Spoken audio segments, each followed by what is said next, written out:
Bonjour à tous et bienvenue sur Rare à l'écoute, le podcast dédié aux maladies rares. Aujourd'hui, nous vous proposons une émission spéciale qui ne sera pas dédiée à une maladie rare en particulier, mais qui est consacrée aux revues Horizon, une initiative Rare à l'écoute en partenariat avec les filières de santé maladies rares. Les revues Horizon ont été conçues pour mettre en lumière des initiatives majeures dans le domaine des maladies rares, faciliter le partage d'expertise et améliorer le parcours de soins des patients. Et pour en parler, nous avons le plaisir d'accueillir le professeur Catherine Sarret, neuropédiatre et responsable du site constitutif de Clermont-Ferrand, du centre de référence des pathologies neuromusculaires PACA-Rhône-Alpes de la filière Filnemus. Bonjour professeur Sarret. Bonjour. Alors Rare à l'écoute a initié les revues Horizon pour valoriser les initiatives de centres experts de filières de santé. Et vous avez coordonné le 2e numéro d'Horizon DMD, consacré à la dystrophie musculaire de Duchenne, qui est dédié au centre de référence de Clermont-Ferrand. Qu'est-ce qui vous a motivé à participer à ce projet ? Alors, ça a été une incitation de la part de nos responsables de filière. J'avais déjà eu l'occasion de voir le même type de projet, en particulier dans la myotrophie spinale. Et puis, le premier exemplaire pour la dystrophie musculaire de Duchenne également. Je trouvais que c'est un focus intéressant sur ce que pouvait proposer chaque centre. Et c'est vrai qu'on se connaît mutuellement en France, les différents centres, mais parfois on peut avoir des activités un petit peu spécifiques au sein de chaque centre.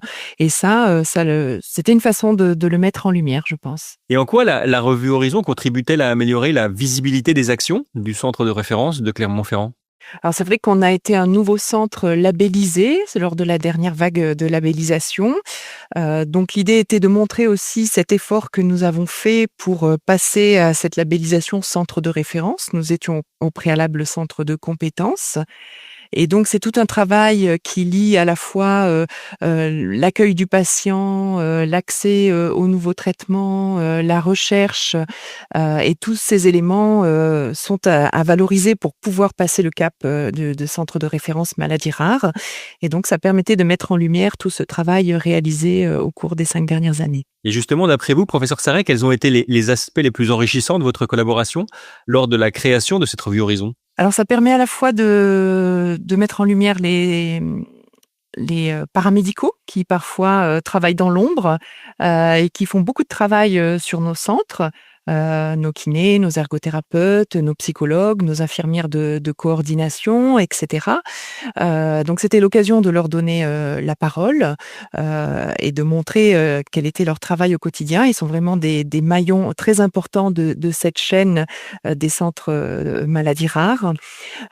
Et donc ça permettait vraiment de mettre en lumière leur façon de voir aussi leur rôle dans la prise en charge des maladies rares. Et pour conclure, professeur Sarret, quels conseils est-ce que vous pourriez transmettre à d'autres filières de santé ou à d'autres centres experts pour se rapprocher de Rare à l'écoute et mettre en place une revue Horizon pour valoriser leurs initiatives comme vous l'avez fait ? Alors, je pense que ça permet de se faire connaître, de présenter les activités qui sont faites au niveau local, parce que c'est vrai qu'on connaît le maillage, mais on ne connaît pas forcément les spécificités, les détails pour chaque centre.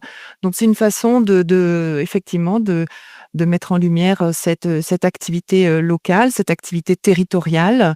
Et je pense qu'effectivement, ça vaut la peine pour chaque centre de participer, bien sûr en focus en lien avec les maladies dont il s'occupe. Mais c'est une expérience qui a été très sympathique et qui, à mon avis, l'équipe serait partante pour le refaire si on lui propose une nouvelle fois dans quelques temps de refaire ce type de projet. Je tiens à remercier toute l'équipe de Rare à l'écoute qui a été très active et très réactive et très adaptée aussi à nos emplois du temps pour réussir à faire ce projet Horizon. Merci à tous et vraiment c'était une expérience sympathique. Eh bien, merci mille fois, professeur Sarret, pour cet échange autour des revues Horizon DMD. Un témoignage inspirant qui, nous l'espérons, pourra encourager d'autres filières ou d'autres centres experts à rejoindre cette belle aventure au service des patients. Vous pourrez retrouver toutes les informations sur les revues Horizon sur notre site internet www.rarealecoute.com et nous vous donnons rendez-vous sur Rare à l'écoute pour une prochaine série sur une nouvelle maladie rare. Abonnez-vous à Rare à l'écoute sur votre plateforme de podcast préférée pour ne rien rater de notre actualité. À très vite.